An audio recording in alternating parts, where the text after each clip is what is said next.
Hello, welcome to the next episode of this EPQ series. So this is episode 2. Where I'm going to be talking about some of the initial steps that you can be taking to get an A star in your EPQ. So at this point, you've watched the first one and you've decided, yeah, I'm going to do an EPQ. So what can you do from this point? Well, I'm going to be going through just a few things of what you can do. So let's say this is the summer and you're leading into the kind of autumn time where you'll be actually doing your EPQ. What can you do at this point? So I'm going to be going through some sort of scans you can do to make sure your stuff has actual contextual or sort of research backing, it's been written about. I'm going to be talking about kind of some of the things you can do to find physical, sort of actual real life, documents and sources that you can use. And I'll be talking about some of the actual websites that you'll be using and your teachers will be talking about through this whole process. So I'm going to switch over to the computer and show you what you can do. So here we are on Project Q. This is one of the main websites that you'll be using through the EPQ process. So basically, if your teachers haven't introduced it to you already, it's like a whole list of things through the whole stages of your EPQ, kind of as you can see on the screen there, to just manage the whole process. So you'll be starting with this with your initial steps, as it says on there, and you'll be detailing your research, your planning, all of that, and you'll be going all the way into the presentation. So get yourself kind of familiar with this site. You're going to need to put a lot of effort into it, I would say, because one of the main parts that people forget is you've actually got to, write a lot of things on the Project Q website, and rather than just your own Word documents, you've got to put the effort into this as well. It can be a pain. You just, at times you feel like, oh, am I waffling? Am I kind of chatting about nothings? It might feel like that, but at the same time you have to talk about the things that you've been doing through this process, and your EPQ instructor should be kind of reviewing some of the stages that you do along the way. So next advice I'll tell you on here is Google Scholar. So what you need to do here is, before you've actually started your EPQ and go into lessons, do a quick scan through any of the things, basically just to see if it's got articles on. So what this Google Scholar does is, instead of showing any old random, nonsense like that, it shows you academic, reliable, credible resources and documents that you can talk about. So for mine, I did about this country called Austria-Hungary. So if I type in Austria-Hungary, and we can see we've got books here, we've got another one here, and you can find all sorts of kind of things along these lines. You can just kind of link and reference along the way. So I'll be going more in depth talking about research later, but these are the kind of steps that you can be doing initially. You don't have to read them, you don't even have to make any notes about them. You can save you time later, but at this point, all you really need to do is kind of just do a quick scan to make sure your topic, your chosen idea, actually has stuff about it, but you might be thinking at this point, what if I don't have any ideas? I have absolutely no idea what I'm going to write about. I know I want to do an EPQ because of the advantages it could give me, but I need some ideas, I need something. So all you need to do here is, if I go onto EPQ ideas, look at this, you've got 600 EPQ ideas. You could be spending hours upon hours, 1400, there you go, 120. You could be spending hours upon hours finding EPQ topics.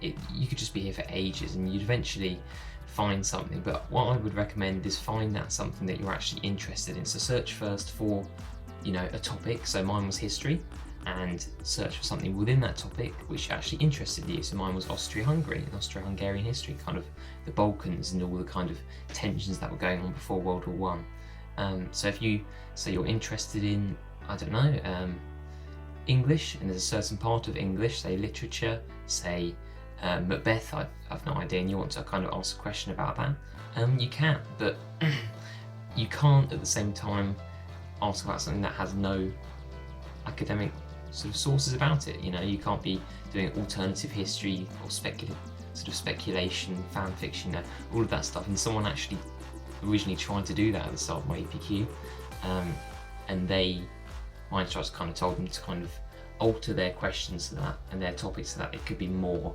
you could get more reliable sources about it. And that's another thing really.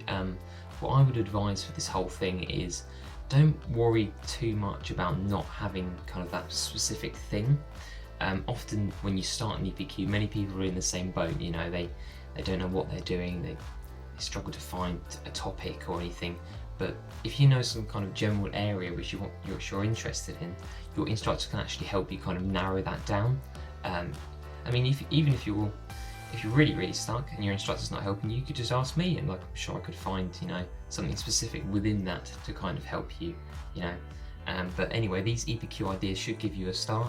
If any of them perk your interest, you could leap on them and you could kind of do an alternate sort of different version of that, you know, which could help you along the way. So let's have a look here. 1400 EPQ ideas. So I wouldn't exactly copy the question that they're doing, even though you don't need to decide what your question is. So at what point does gene editing become unethical? Is mass cloning of livestock a good idea? You know, should we use medication to treat mental health problems or focus on other forms of treatment? You can find all these sorts of things along here. And so let's pick: was John Money's gender reassignment experiment unethical? Sorry for the aeroplane that's going past. So if I just copy this,